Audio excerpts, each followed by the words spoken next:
세상이 떨고 있었습니다. 동아시아의 한 나라가 마침내 결단을 내렸기 때문입니다. 수십 년간 스스로 묶어뒀던 족쇄를 풀어버린 겁니다. 그러자 베이징이 폭발했습니다. 관영 매체들이 일제히 성토했죠. 한반도 균형이 무너졌다. 하지만 잠깐만요. 지금 중국이 어떤 나라입니까? 400기가 넘는 핵탄두를 해상에 배치해놓고 서해 곳곳에 인공섬을 박아놓은 나라 아닙니까? 핵 추진 잠수함만 해도 이미 10척이 넘습니다. 2030년까지 20척으로 늘리겠다고 공언했죠. 그런 나라가 이제 한 척 만들겠다는 나라를 향해 위협이라고 외칩니다. 이보다 더한 이중잣대가 어디 있습니까? 하지만 상관없습니다. 중국이 아무리 반발해도 이미 역사의 수레바퀴는 굴러가기 시작했으니까요. 그리고 그 중심엔 한 나라가 서 있습니다. 과연 어느 나라일까요? 불가능한 기술이었습니다. 전 세계 단 6나라만 보유한 기술이죠. 그런데 한국이 그걸 해냈다는 겁니까? 위성사진 속 울산 조선소에서 무언가가 움직이고 있었습니다. 거대한 그림자였죠. 세상이 떨기 시작했습니다. 저는 제임스 베넷입니다. 영국 해양전략연구소에서 일하죠. 제 일은 간단합니다. 세상의 바다에서 벌어지는 일을 읽는 겁니다. 그리고 그날 저는 역사가 바뀌는 걸 실시간으로 목격했습니다. 2025년 10월 31일 오전 6시 런던 사무실 모니터에 긴급 속보가 떴습니다. 대한민국 국방부 공식 발표였죠. 핵추진 잠수함 개발 승인. 저는 커피잔을 든 채 굳어버렸습니다. 오래전부터 한국의 야심을 예견했지만 이 속도는 예측 밖이었습니다. 화면 속 장관의 표정은 단호했죠. 옆자리 동료가 소리쳤습니다. 베넷, 베이징 채널 좀 봐. 중국 관영 매체로 전환했죠. 아나운서의 목소리가 떨리고 있었습니다. 한반도의 군사적 균형이 완전히 무너졌습니다. 저는 알아차렸습니다. 저건 분노가 아니야. 공포야. 위성 데이터를 불러왔습니다. 서해상에 중국 해군이 움직이고 있었죠. 인공섬 추가 건설이 착수되고 핵잠 훈련이 강화되고 있었습니다. 분석 결과가 떴습니다. 400기가 넘는 핵탄두가 이미 해상에 배치돼 있었죠. 저는 중얼거렸습니다. 400기를 가진 나라가 왜 이토록 두려워하는 겁니까? 오후 2시 나토 긴급회의가 소집됐습니다. 독일 대표가 말했죠. 한국의 결정은 영내 긴장을 고조시킬 겁니다. 프랑스도 동의했습니다. 미국은 침묵했죠. 영국 본부는 신중한 태도를 지시했습니다. 제 차례였습니다. 한국의 핵잠 개발은 지역 안정에 우려를 낳을 수 있습니다. 말은 그렇게 했지만 속으론 달랐죠. 우리의 분석이 틀린 것일지도 몰라. 회의 후 책상으로 돌아왔습니다. 새 보고서가 놓여 있었죠. 경주 에이펙 회의 전략 분석. 경주요? 왜 하필 경주입니까? 파일을 열었습니다. 한국 대통령이 트럼프 대통령을 경주로 초청했다는 내용이었죠. 회담 의제 중 하나가 한반도 전략 자산 배치였습니다. 더 읽어내려갔습니다. 역사적 상징물 증정 예정. 무슨 의미죠? 경주, 천령 고도에서 무슨 일이 벌어진다는 겁니까? 지도를 펼쳤습니다. 경주 옆엔 울산이 있었죠. 조선소가 있는 곳입니다. 경주, 울산, 핵잠, 에이펙. 모든 게 하나로 연결되고 있었습니다. 노트북으로 검색했습니다. 신라의 수도 경주. 그곳엔 금관이 있었죠. 신라 금관, 제국의 상징이었습니다. 제 뇌리에 한 생각이 스쳤습니다. 설마 한국이 그 금관을. 위성 모니터가 다시 경보음을 울렸습니다. 서해에서 중국 함대가 또 움직이고 있었죠. 그들의 움직임은 초조해 보였습니다. 저는 그때 깨달았습니다. 우린 지금 거대한 무언가를 놓치고 있어. 모든 시선이 경주로 향하고 있었습니다. 역사는 그곳에서 다시 시작될 참이었죠. 보고서를 저장하며 제목을 적었습니다. 경주, 그리고 새로운 시작. 아직 확신할 순 없었습니다. 하지만 본능이 말하고 있었죠. 뭔가 엄청난 일이 벌어질 거라고요. 그날 밤 저는 잠들 수 없었습니다. 경주라는 이름이, 금관의 이미지가, 그리고 한국의 결단이 계속 머릿속을 맴돌았죠. 세상은 곧 변할 겁니다. 그리고 그 중심엔 한국이 있을 겁니다. 일주일 후 저는 인천공항에 내렸습니다. 영국 대표단 자문으로 경주 에이펙 회의에 참석하게 됐죠. 솔직히 말하면 믿을 수 없었습니다. 런던 사무실에서 데이터만 보던 제가 현장에 가게 됐다는 게요. 경주로 가는 고속철도 안에서 창밖을 바라봤습니다. 한국의 풍경이 스쳐 지나갔죠. 깔끔한 도시들, 산들, 그리고 바다가 보였습니다. 저는 노트북을 열었습니다. 회의 자료를 다시 확인해야 했죠. 하지만 집중이 안 됐습니다. 계속 한 가지 생각만 맴돌았습니다. 여기서 무슨 일이 벌어질까요? 경주에 도착했습니다. 호텔 창문으로 첨성대가 보였죠. 1000년 전 건축물이었습니다. 고요했습니다. 하지만 그 고요함 속에 뭔가 다른 게 흐르고 있었습니다. 긴장감이었죠. 회의 당일 아침 컨벤션 센터로 향했습니다. 세계 각국 언론이 몰려들어 있었죠. 카메라 플래시가 터지고 기자들이 소리쳤습니다. 저는 영국 대표단 뒤를 따라 입장했습니다. 회의장 내부는 웅장했습니다. 천장이 높았고 조명이 금빛으로 빛나고 있었죠. 자리에 앉았습니다. 주변을 둘러봤습니다. 중국 대표단이 보였죠. 표정이 굳어 있었습니다. 일본 대표들은 조용히 대화하고 있었고요. 미국 대표단은 여유로워 보였습니다. 그리고 한국 대표단이 입장했습니다. 대통령이 걸어 들어오자 회의장이 조용해졌습니다. 회의가 시작됐습니다. 경제협력, 무역협정, 기후변화 같은 의제들이 오갔죠. 저는 메모를 하면서도 계속 불안했습니다. 뭔가 더 큰 일이 기다리고 있다는 느낌이었습니다. 그리고 그 순간이 왔습니다. 한국 대통령이 자리에서 일어났죠. 특별한 선물을 준비했습니다. 회의장이 숨을 죽였습니다. 보좌관이 상자를 들고 왔습니다. 검은색 상자였죠. 천천히 열렸습니다. 금빛이 쏟아져 나왔습니다. 신라 금관이었습니다. 제 심장이 멎는 줄 알았죠. 화면으로만 봤던 그 금관이 실제로 눈앞에 있었습니다. 섬세한 장식들이 조명을 받아 반짝였습니다. 나뭇가지 모양의 세움 장식이 하늘을 향하고 있었죠. 한국 대통령이 말했습니다. 이 금관은 1500년 전 신라의 것입니다. 자주독립 정신의 상징이죠. 그리고 트럼프 대통령 쪽으로 걸어갔습니다. 금관을 건넸습니다. 저는 그 장면을 숨도 쉬지 않고 지켜봤습니다. 트럼프 대통령이 금관을 받아들었습니다. 잠시 침묵이 흘렀죠. 그리고 그가 입을 열었습니다. 아름답습니다. 그리고 의미가 깊군요. 자리에서 일어났습니다. 회의장 전체를 둘러봤죠. 저는 오늘 이 자리에서 분명히 밝힙니다. 미국은 대한민국의 핵추진 잠수함 보유를 지지합니다. 회의장이 술렁이었습니다. 저는 펜을 떨어뜨렸죠. 이건 외교가 아니었습니다. 선언이었습니다. 세상은 지금 한국을 다시 정의하고 있었습니다. 중국 대표단 쪽을 봤습니다. 수석 대표의 얼굴이 붉어졌죠. 옆 사람과 급하게 속삭이더니 갑자기 일어났습니다. 우리는 이 회의를 인정할 수 없습니다. 목소리가 떨리고 있었습니다. 그리고 회의장을 박차고 나갔습니다. 대표단 전원이 뒤따라 나갔죠. 저는 그 모습을 지켜봤습니다. 역사의 톱니가 돌아가는 소리가 들렸습니다. 아니, 실제로 들린 건 아니었죠. 하지만 느낄 수 있었습니다. 뭔가 거대한 게 움직이고 있다는 걸요. 회의장 밖으로 나왔습니다. 기자들이 난리였죠. 카메라가 사방에서 터지고 있었습니다. 저는 조용한 곳으로 걸어갔습니다. 경주 시내가 보이는 테라스였죠. 해가 지고 있었습니다. 첨성대가 석양을 받아 빛나고 있었습니다. 노트북을 열었습니다. 보고서를 작성해야 했죠. 하지만 손가락이 움직이지 않았습니다. 뭐라고 써야 할까요?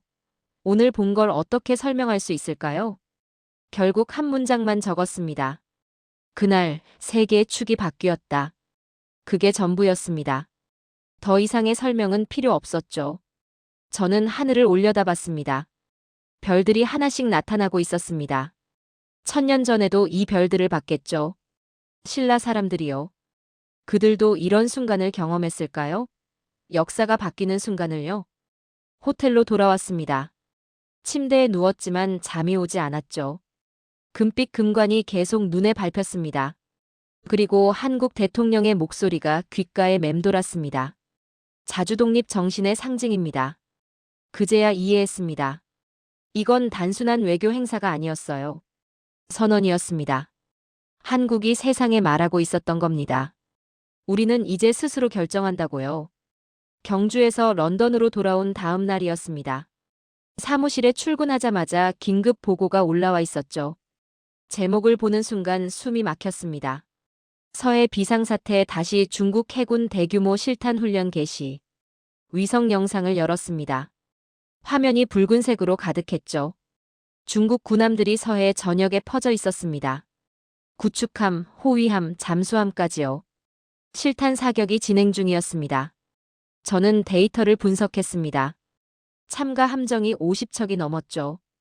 이건 훈련이 아니었습니다. 무력 시위였습니다. 아니, 그것보다 더한 거였습니다. 저는 그들의 움직임을 계속 지켜봤죠. 패턴이 이상했습니다. 조직적이지 않았어요. 오히려 혼란스러워 보였습니다. 마치 뭔가를 찾고 있는 것처럼요.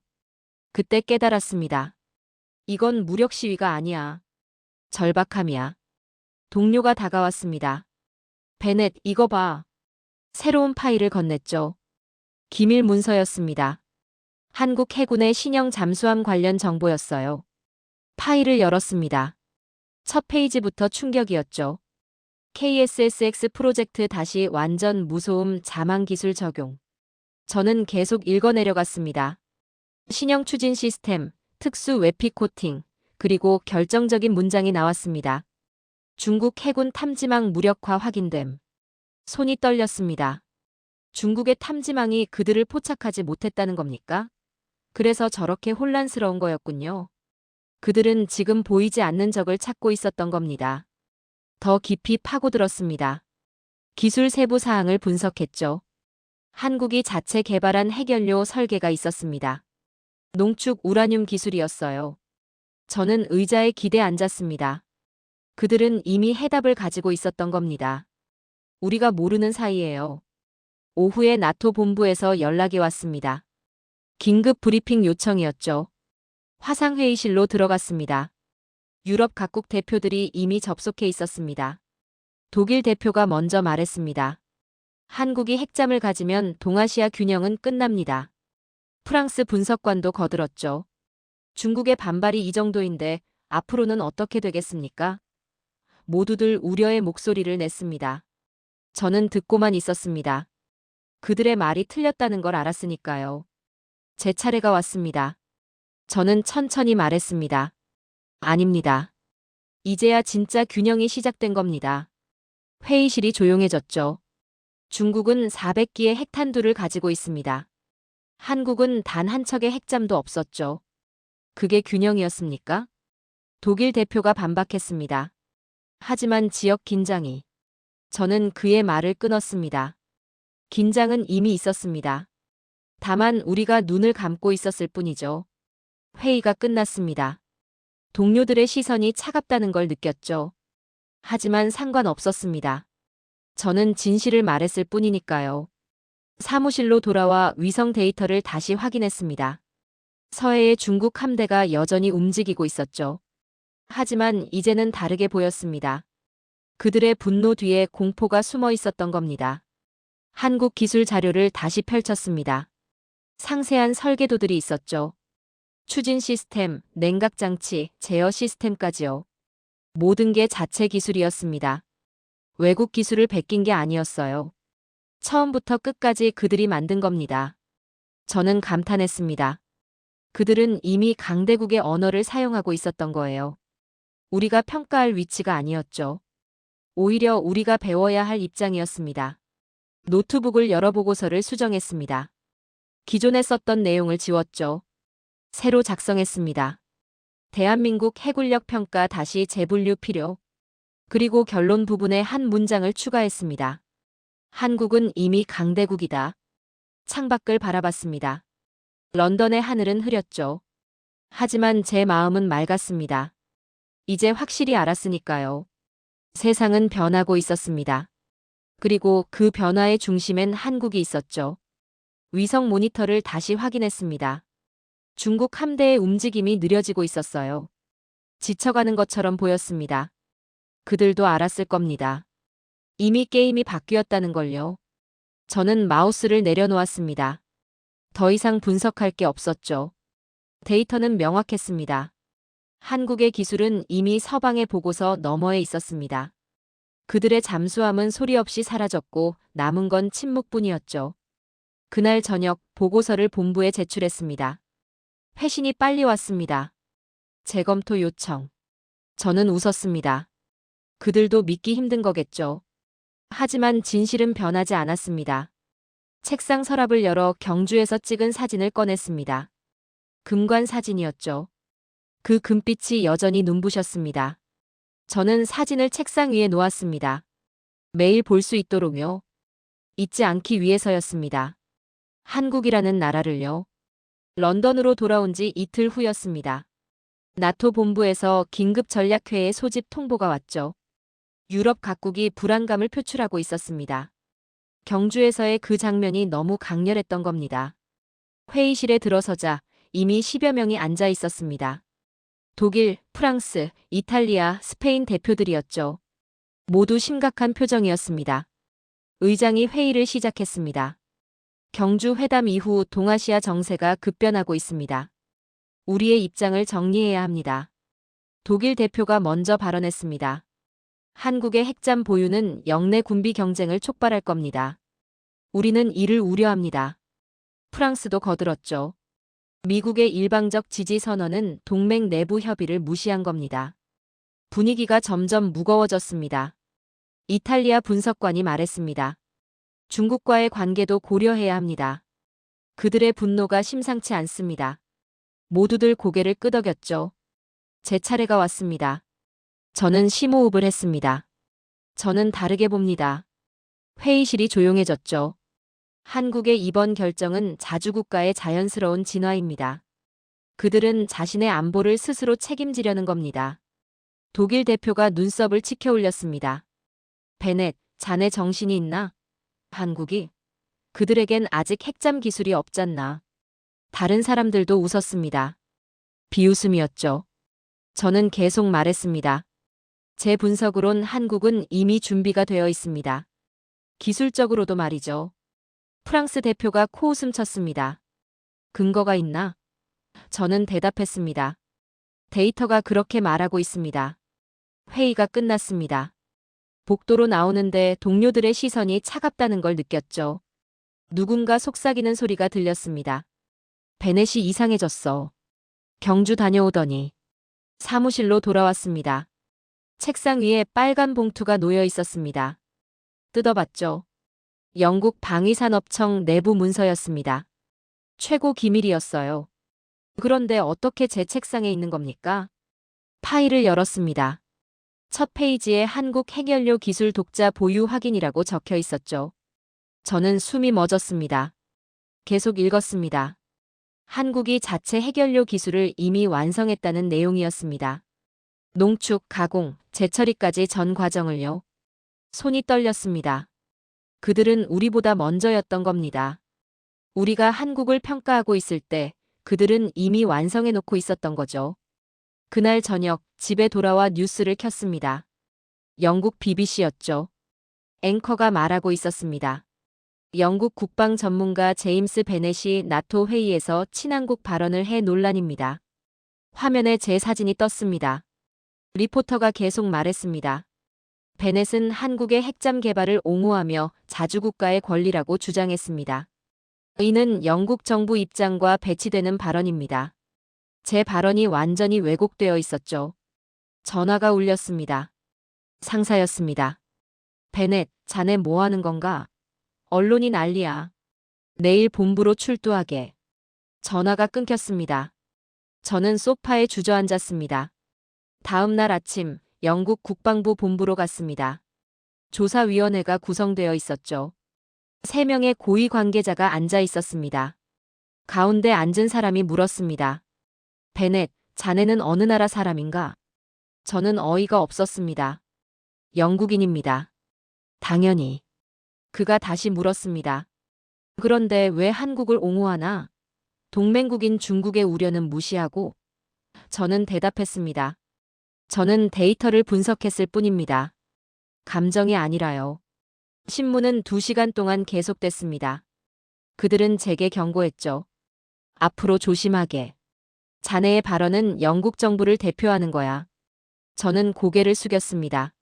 하지만 속으론 생각했습니다. 진실을 말했을 뿐인데 왜 나를 배신자 취급하는 겁니까? 사무실로 돌아오는 길이었습니다. 동료들이 쟤를 피했습니다. 복도에서 마주쳐도 눈을 돌렸죠. 저는 고립됐다는 걸 느꼈습니다. 책상에 앉아 생각했습니다. 내가 틀린 걸까요? 아니면 세상이 변한 걸까요? 경주의 그 금빛 장면이 계속 머릿속을 맴돌았습니다. 신라금관, 트럼프의 선언, 그리고 한국의 단호한 표정이요.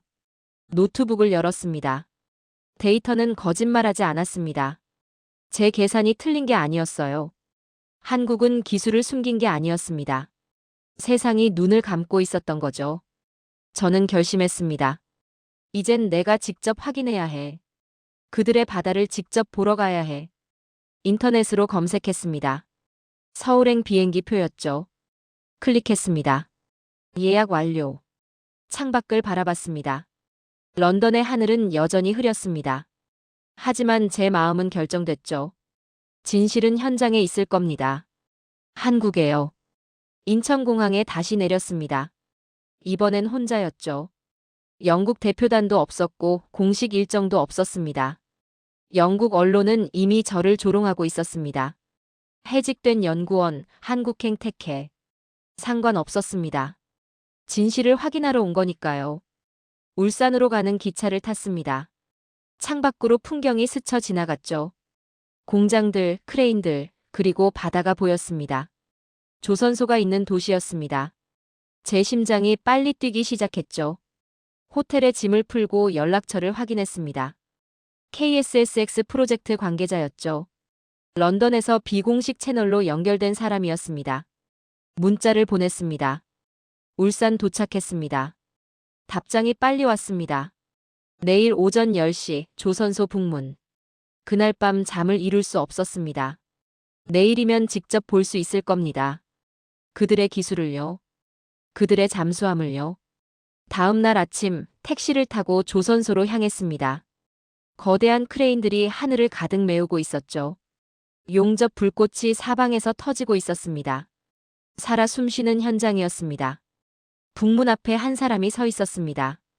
40대 중반쯤 되어 보이는 남자였죠. 베네 씨입니까? 저는 고개를 끄덕였습니다. 박민수입니다. KSSX 프로젝트 기술팀장입니다. 악수를 나눴습니다. 안으로 들어갔습니다. 보안 검색을 거쳤죠. 신원 확인도 받았습니다. 그리고 작업복을 입었습니다. 박 팀장이 말했습니다. 제한된 구역만 보여드릴 수 있습니다. 양해 부탁드립니다. 복도를 따라 걸었습니다. 소음이 점점 커졌죠. 금속 부딪히는 소리, 기계 돌아가는 소리, 사람들의 외침 소리요. 그리고 문이 열렸습니다. 거대한 공간이 눈앞에 펼쳐졌습니다. 천장이 몇십 미터는 되어 보였죠. 그리고 그 안에 그것이 있었습니다. 검은색 거체였습니다. 잠수함이었죠. 저는 숨을 멈췄습니다. 사진으로만 봤던 게 아니었습니다. 실물이었죠. 길이가 100미터는 좋게 넘어 보였습니다. 표면이 매끄러웠습니다. 특수 코팅이 되어 있었죠. 박 팀장이 설명했습니다. 진무호입니다. 우리의 첫 핵추진 잠수함이죠. 저는 걸어가며 물었습니다. 언제 완성됩니까? 그가 웃었습니다. 이미 완성됐습니다. 다음 주 시험항해 예정입니다. 가까이 다가갔습니다. 금속 표면이 조명을 받아 은은하게 빛났죠. 손을 뻗어 만졌습니다. 차가웠지만 동시에 따뜻했습니다. 이상한 느낌이었죠. 살아있는 것 같았습니다. 젊은 엔지니어 한 명이 다가왔습니다. 20대 후반쯤 되어 보였죠. 헬멧을 벗으며 인사했습니다. 안녕하세요. 김재훈입니다. 추진 시스템 담당입니다. 저는 물었습니다. 이 기술을 개발하는데 얼마나 걸렸습니까? 그가 대답했습니다. 10년입니다. 하지만 준비는 그보다 오래전부터 했죠. 저는 또 물었습니다. 외국 기술 도움을 받았습니까? 김재훈이 고개를 저었습니다. 아닙니다. 전부 우리가 만들었습니다. 그리고 조용히 말했습니다. 우린 단 한 번도 누가 허락해 주길 기다린 적이 없습니다. 그 순간 제 심장이 멎었습니다. 그 한마디가 제 가슴을 관통했죠. 기다리지 않았다고요? 허락을 구하지 않았다고요? 저는 그 눈빛을 똑바로 봤습니다. 굴복이란 단어가 없는 눈이었습니다. 박 팀장이 말했습니다. 더 안쪽으로 가시겠습니까?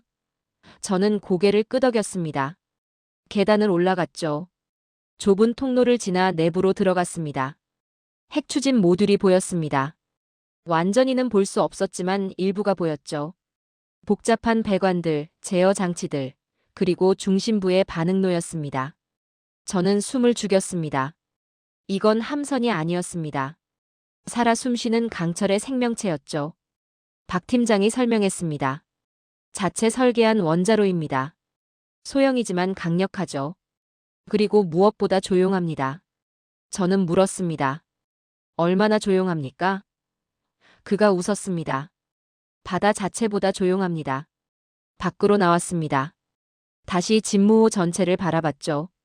이제는 다르게 보였습니다. 이건 단순한 무기가 아니었습니다. 존엄의 선언이었죠. 한국이 세상에 말하고 있었습니다. 우리는 스스로 결정한다고요. 김재훈이 다시 다가왔습니다. 베네 씨, 궁금한 게 있습니다.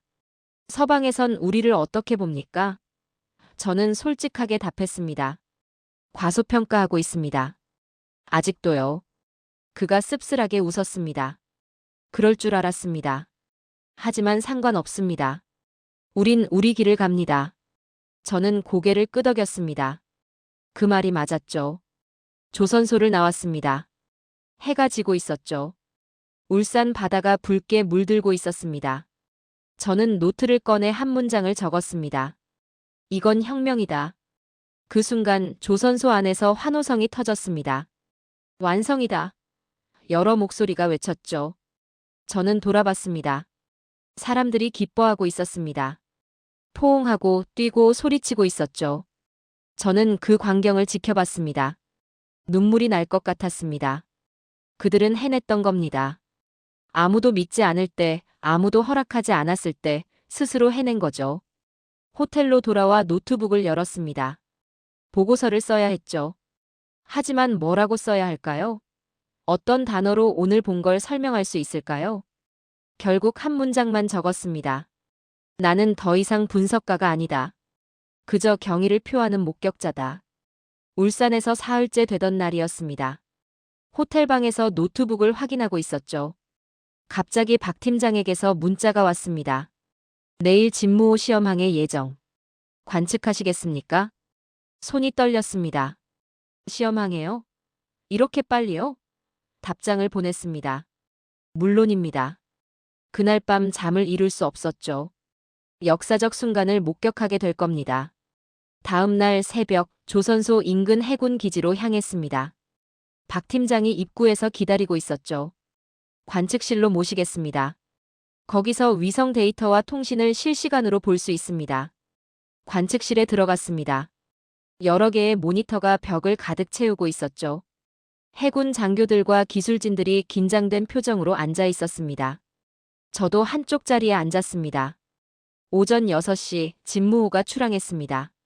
화면에 검은색 거체가 천천히 움직이는 게 보였죠. 웅장했습니다. 파도를 가르며 나아가는 모습이요. 그런데 다른 모니터에 이상한 게 포착됐습니다. 중국 함정들이었죠. 10여 척이 동중국해에 집결하고 있었습니다. 감시함대였습니다. 한 장교가 말했습니다. 중국이 움직이고 있습니다. 예상했던 일입니다. 긴장감이 관측실을 가득 채웠죠. 저는 위성 데이터를 주시했습니다. 중국 함대가 점점 가까워지고 있었습니다. 진무호는 계속 남아있습니다. 목표는 완전 자망 테스트였죠. 수심 200m까지 내려가 이틀간 항해하는 겁니다. 통신은 최소한으로 유지하고요. 오전 10시 진무호가 자망 지점에 도착했습니다. 무전이 들려왔습니다. 지금부터 자망을 시작합니다. 화면 속 진무호가 천천히 가라앉기 시작했죠. 물살이 배를 덮었습니다. 그리고 사라졌습니다. 관측실이 조용해졌습니다. 이제부터가 진짜였죠. 모두가 모니터를 응시했습니다. 위성 추적, 음향 탐지, 전파 신호 모든 걸 동원해서 진무호를 추적하고 있었습니다. 1시간이 지났습니다. 진무호의 신호가 점점 약해졌죠. 정상이었습니다. 자망이 깊어질수록 신호는 약해지니까요. 하지만 저는 불안했습니다. 중국 함대가 여전히 그 근처를 배회하고 있었죠. 오후 2시 갑자기 경보음이 울렸습니다. 통신 장교가 외쳤습니다. 통신 두절. 진무호와 연결이 끊겼습니다. 관측실이 술렁였죠. 장교들이 급하게 장비를 점검하기 시작했습니다. 박 팀장이 말했습니다. 해류 데이터도 이상합니다. 급격히 변동하고 있어요. 저는 화면을 확인했습니다. 정말 이상했죠. 데이터가 제멋대로 뛰고 있었습니다. 한 장교가 분석했습니다. 전자교란입니다. 중국이 교란 신호를 쏘고 있습니다. 제 등골이 식었습니다. 전자교란이요? 이건 공격이나 다름없었습니다. 관측실 분위기가 무거워졌습니다. 제독이 말했습니다. 진무호는 훈련받았습니다. 교란 상황에 대비한 프로토콜이 있습니다. 하지만 그의 목소리도 떨리고 있었죠. 저는 손을 꽉 쥐었습니다. 만약 이 항해가 실패한다면 어떻게 되는 겁니까? 모든 게 끝나는 겁니까? 한국의 꿈이, 그들의 존엄이, 그 모든 게 수포로 돌아가는 겁니까? 시간이 흘렀습니다. 3시간째 통신 두절이었죠. 중국 함대는 여전히 그 해역을 샅샅이 뒤지고 있었습니다. 레이더를 최대 출력으로 돌리고 있었죠. 필사적으로 찾고 있었습니다. 오후 5시 음향 분석관이 소리쳤습니다. 신호 포착. 아니 잠깐. 모두가 그쪽을 봤습니다. 사라졌습니다. 다시 사라졌어요. 저는 모니터를 응시했습니다. 중국의 음향 탐지망이 펼쳐져 있었죠. 하지만 아무것도 잡히지 않고 있었습니다. 진무호가 완전히 사라진 겁니다. 1시간이 더 지났습니다. 중국 함대의 움직임이 혼란스러워졌죠. 이리저리 움직이고 있었습니다. 패턴이 없었습니다. 그들도 당황하고 있었던 겁니다. 저는 그때 깨달았습니다. 그들은 성공했어. 진무호는 지금 그들의 코앞에 있을지도 몰라. 하지만 아무도 찾지 못하고 있어. 오후 6시 위성 분석관이 말했습니다. 중국 함대가 철수하기 시작했습니다. 화면을 봤죠. 정말 중국 함정들이 하나둘씩 떠나고 있었습니다. 포기한 겁니다. 관측실에 안도의 한숨이 퍼졌습니다. 하지만 아직 끝난 게 아니었죠. 진무호가 돌아와야 했습니다. 살아서요. 그날 밤 저는 관측실에 남았습니다. 다른 사람들도 마찬가지였죠. 아무도 집에 가지 않았습니다. 커피를 마시며 모니터를 지켜봤습니다. 자정이 넘었습니다. 갑자기 통신 장교가 외쳤습니다. 신호입니다. 진무호에서 신호가 왔습니다. 모두가 벌떡 일어났죠. 스피커에서 목소리가 들렸습니다.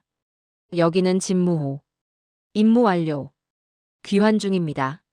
잠깐의 침묵 후 관측실이 환호성으로 터졌습니다. 사람들이 포옹했습니다. 울고 있는 사람도 있었죠.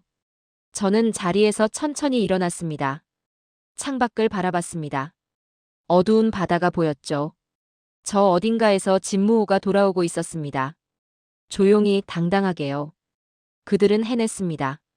전자교란 속에서도 중국 함대의 감시 속에서도 완벽하게 사라졌다가 돌아왔습니다. 저는 속으로 중얼거렸습니다. 이제 바다는 한국의 언어로 말하고 있어. 진무호가 자망한 지 이틀이 지났습니다. 48시간이었죠. 아무 신호도 없었습니다. 계획대로였습니다. 하지만 세상은 달랐습니다. 관측실 모니터에 외신 뉴스가 떠올랐습니다. CNN 속보였죠. 한국의 첫 핵잠수함 실종. 저는 화면을 응시했습니다. 다른 언론들도 똑같았습니다. BBC, 알자지라, 로이터 모두 같은 제목이었죠. 박 팀장이 한숨을 쉬었습니다. 예상했던 일입니다. 이틀간 완전 침묵 프로토콜이니까요. 저는 고개를 끄덕였습니다. 하지만 불안은 가시지 않았죠. 중국 언론이 가장 시끄러웠습니다. 관영 매체 화면을 봤죠. 앵커가 웃고 있었습니다. 한국의 무모한 도전이 결국 실패로 끝났습니다. 외교부 대변인도 기자회견을 열었습니다. 기술적 과욕의 당연한 결과입니다. 오후 3시 영국 BBC 뉴스를 확인했습니다. 화면에 익숙한 장면이 떴죠. 한강이었습니다. 리포터가 말했습니다.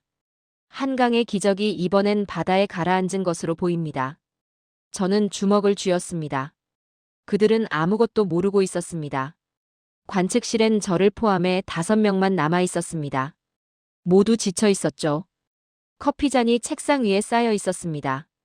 하지만 아무도 마시지 않았습니다. 목으로 넘어가지 않았죠. 한 장교가 중얼거렸습니다. 신호가 와야 하는데. 시간표를 확인했죠. 귀환 예정 시각까지 6시간 남았습니다. 하지만 그 6시간이 영원처럼 느껴졌습니다. 저녁 6시 프랑스 언론도 보도를 시작했습니다. 한국 핵잠 프로젝트 실패 가능성. 독일 뉴스도 마찬가지였죠. 동아시아 군비 경쟁 첫 희생양. 저는 모니터를 끄고 싶었습니다. 하지만 볼 수밖에 없었죠. 밤 9시 박 팀장이 전화를 받았습니다. 잠깐 대화하더니 끊었죠. 본부에서 걱정하고 있습니다. 아직 소식이 없냐고요. 저는 물었습니다. 언제쯤 연락이 올까요? 그가 시계를 봤습니다. 3시간 후면 예정된 귀환 시각입니다. 자정이 가까워졌습니다. 관측실 분위기가 무거웠죠. 장교 한 명이 창밖을 바라보고 있었습니다. 어두운 바다만 보였습니다. 아무것도 없었죠. 자정을 넘겼습니다. 귀환 예정 시각이었습니다. 모두가 모니터를 응시했죠. 위성 데이터, 음향 센서, 레이더 모든 걸 최대로 켰습니다. 하지만 아무것도 없었습니다. 10분이 지났습니다. 20분이 지났습니다. 저는 손톱을 물어뜯고 있었죠. 옆 장교가 무전기를 꺼냈습니다. 본부에 보고하려는 것 같았습니다. 그 순간이었습니다. 음향 분석관이 소리쳤습니다. 파동. 미약한 파동 포착. 모두가 그쪽으로 달려갔죠. 화면에 작은 신호가 깜빡이고 있었습니다.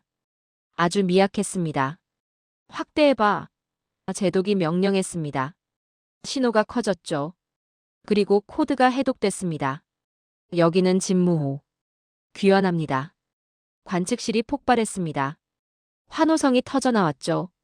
사람들이 소리쳤습니다. 돌아왔다. 박 팀장이 저를 껴안았습니다. 저도 모르게 눈물이 흘렀습니다. 새벽 1시, 부두로 향했습니다. 차 안에서도 들뜬 분위기였죠. 박 팀장이 말했습니다. 중국 감시망이 단 한 번도 포착하지 못했습니다. 완벽한 성공입니다. 부두에 도착했습니다. 이미 많은 사람들이 모여 있었죠. 해군 관계자들, 조선소 기술진들, 그리고 몇몇 언론이었습니다. 모두가 바다를 바라보고 있었습니다. 새벽 2시 수평선 너머에서 뭔가 나타났습니다. 검은 그림자였죠. 천천히 다가오고 있었습니다. 진무호였습니다. 물살을 가르며 조용히 부두로 들어왔습니다. 함정이 정박했습니다. 밧줄이 던져지고 고정됐죠. 잠시 침묵이 흘렀습니다. 그리고 한문이 열렸습니다. 승조원들이 나왔습니다. 한 명씩 천천히요. 피곤해 보였지만 표정은 단호했죠. 가판에 정렬했습니다. 그리고 일제히 거수경례를 했습니다. 태극기를 향해서요. 저는 그 광경을 지켜봤습니다. 목이 메었습니다. 그들은 해냈던 겁니다. 세상이 비웃을 때, 실종됐다고 조롱할 때 조용히 바닷속을 항해하고 있었던 겁니다. 함장이 내렸습니다. 마이크를 잡았죠. 임무 완료했습니다. 진무호는 48시간 동안 완전 은밀 항해를 성공적으로 수행했습니다. 박수가 터져나왔습니다. 환호성이 부두를 가득 채웠죠. 저는 노트북을 열었습니다. 외신 반응을 확인했죠. CNN이 속보를 띄우고 있었습니다. 코리어즈 서브머린 리턴드 다시 언신, 언어드, 언스타퍼벌. BBC도 긴급 뉴스를 내보내고 있었습니다. 중국 뉴스룸은 침묵하고 있었습니다. 아무 보도도 없었죠. 저는 웃었습니다. 그들은 할 말이 없었던 겁니다. 해가 떠오르기 시작했습니다. 동쪽 하늘이 붉게 물들었죠. 진무호가 새벽빛을 받아 빛나고 있었습니다. 저는 일기장을 꺼내 한 문장을 적었습니다. 그들은 해냈다. 완벽히. 세상이 조롱하던 그 순간 한국은 이미 승리해 있었다. 진무호는 소리 없이 떠나 소리 없이 돌아왔다. 이제 바다는 한국의 언어로 말하고 있다. 이건 기술의 승리가 아니라 의지의 승리다. 울산에서 일주일을 더 머물렀습니다. 진무호의 성공을 지켜봤죠. 그리고 런던으로 돌아왔습니다. 세상은 완전히 바뀌어 있었습니다. 나토 본부에서 긴급 회의가 열렸습니다. 이번엔 분위기가 달랐죠. 의장이 발표했습니다. 대한민국을 전략 해양 파트너로 격상합니다. 박수가 나왔습니다. 저를 비웃던 그 사람들에게서요. 일본 언론도 바뀌었습니다. 이제 한국은 태평양의 중심입니다. 인정하는 기사들이 쏟아졌죠. 중국은 조용했습니다. 비공식 소식통에 따르면 잠수함 전력 확장 계획을 수정 중이라고 했습니다. 며칠 후 한국 대통령의 연설이 생중계됐습니다. 저는 사무실에서 지켜봤죠. 우리는 바다 위의 자유를 지킵니다. 그 목소리는 한국과의 선언이 아니었습니다. 문명의 선언이었죠. 저는 조용히 박수를 쳤습니다. 아무도 없는 사무실에서요. 그들의 목소리는 해류보다 깊었습니다. 보고서를 작성했습니다. 제목은 더 사일런트 엠파이어 다시 대한민국이었죠. 결론에 이렇게 썼습니다. 한국은 더 이상 변방의 나라가 아니다. 그들은 스스로의 별을 향해 항해하는 제국이다. 손이 떨렸습니다. 이 보고서를 쓰는 게 영광이었죠. 주말, 템스강 다리 위에 섰습니다. 물결이 흐르고 있었죠. 노트북을 열어 진무호 위성 사진을 봤습니다. 검은 함체가 바다 위를 미끄러지고 있었습니다. 저는 중얼거렸습니다. 이제 바다는 그들의 시대를 반사하고 있어. 경주에서 봤던 금관이 떠올랐습니다. 그 금빛이 이제 바다의 왕관이 된 겁니다. 한국은 말하지 않았습니다. 대신 행동했죠. 저는 평생을 데이터로 세상을 해석해왔습니다. 그러나 한국의 핵잠 이야기는 숫자가 아닌 의지로 써내려간 역사였습니다. 그들의 바다는 조용했습니다. 그러나 그 침묵은 천둥보다 컸죠. 이제 저는 확신합니다. 21세기의 해양 패권은 무력이 아니라 정신에서 나옵니다. 그리고 그 정신의 이름은 대한민국입니다. 템스강 물결이 계속 흘렀습니다. 하지만 제 시선은 동쪽을 향하고 있었죠. 저 멀리 한국의 바다를요. 그곳엔 흔들림이 없었습니다. 지금까지 긴 영상 시청해주셔서 감사합니다. 내일 더 멋진 이야기로 찾아뵙겠습니다. 감사합니다.